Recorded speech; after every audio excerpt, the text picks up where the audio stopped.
I've mentioned this before, but I grew up in New Mexico for a little while. I actually made a whole video about it a few weeks ago, and nobody watched it, and you think maybe I would have learned my lesson from that, but you'd be wrong. New Mexico's known for a lot of things. It's the first place where a nuclear bomb was detonated in Los Alamos, and that led to a whole lot of people having some really serious health problems, so that's cool. But I think the first thing that people think of when they think of New Mexico, particularly lately, is aliens because of Roswell. There was a guy who found a bunch of debris on his land in the 40s, and everybody thought that he had found a spaceship. And it's probably also worth noting that New Mexico also has the highest rate of drug use in the United States. And I'm not saying those two are related, but when I think of New Mexico, the first thing I think of is the food. I think they have some of the best food in the country, and I think the best of the best is the green chili cheeseburger. If you've never had one before and you find yourself in New Mexico and you take a break from doing a lot of drugs, they have this map you can follow where you can find all the best ones in the state, and I promise that they're all incredible. But if you can't go to New Mexico, I might have a solution for you.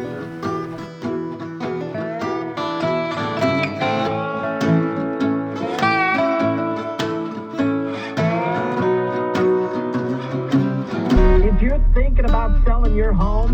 Go with the best. Go with Lance Kenmore and the Kenmore team. They have the best system, they have the best options, and the best strategies that are going to connect you to the best qualified buyers. If you're selling your home, don't take a chance. Just call Lance. Have a great day. You as well. If you're selling home, don't take a chance. Just call Lance. This is the Big Char chili burger from Carl's Jr. It costs $6, and it's just a cheeseburger, except it's got pepper jack cheese, something called Santa Fe sauce, and a flame grilled a whole green chili in there. And because of those things, they say that it has all of the Southwest flavor that I can handle, and that's a bold claim. You don't know me, Carl.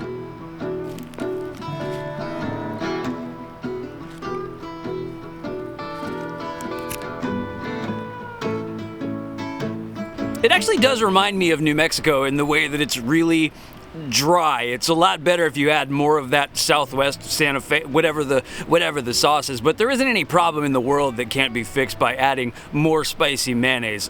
74? It's okay. New Mexico has a couple of variations of the green chili cheeseburger. Some of them are like this, where the pepper is just laid across the top like that. But the best ones, in my opinion, are the ones that are smothered and you have to eat them with a fork. It's probably not fair to compare this to burgers like that, but I kind of can't help myself because the idea of somebody landing in Albuquerque and wanting to get an authentic experience and the first thing they do is go to Carl's Jr. is hilarious. If you ever go to New Mexico, the first thing you have to do is find like the greasiest, shadiest looking hole in the wall that you can find, like the kind of place where it looks like you may not leave alive, and I can almost guarantee that it's going to be some of the best food that you've ever had in your life. But if you don't have any plans to go to New Mexico and you do have a Carl's Jr. nearby, then maybe you still shouldn't order this.